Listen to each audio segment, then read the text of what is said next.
حضرت عبداللہ ابن عمر رضی اللہ تعالیٰ عنہ نے روایت تے فرمائی چی ما نبی کریم صلی اللہ علیہ وسلم د بیت اللہ په صحن کې بیت الله سره الله کور سره په داسې حال کې کتلی و چې هغه احتباط ور سره ناستو. دې حدیث روایت صحیح بخاری کړی.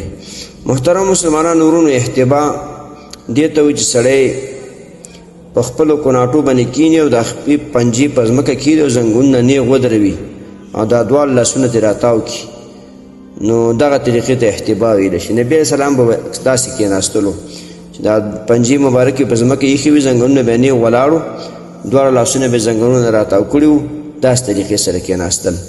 دا خو یو د عاجزۍ ناسته ده، د ملنګۍ او د مسکینۍ ناسته ده. او د نبي علیه السلام طریقه دغه نو به چې موږ او تاسو دغه ناسته وکړو او هغه ناستې نه چې هغه د متکبرینو ناسته ده هغې نه اجتناب وکړو. د نبي علیه السلام چې کومه ناسته پاسته وه هغه طریقه یې اختیار کړو.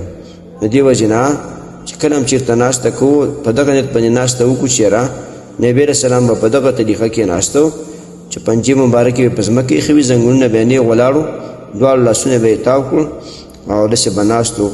نو دغه طریقه چې هسه هم کینو او د نبي علیه السلام دغه طریقې اختیار کړو، په دغه نیت یې کوو چې نبي علیه السلام به داسې ناسته کوله، انشاءالله الله به اجر راکوي.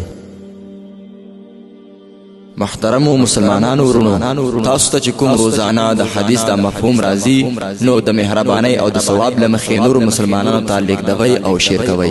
والسلام. د دیوبندي مسلک حنفي کاروان سټوډیو لخوا وړاندې کیږي.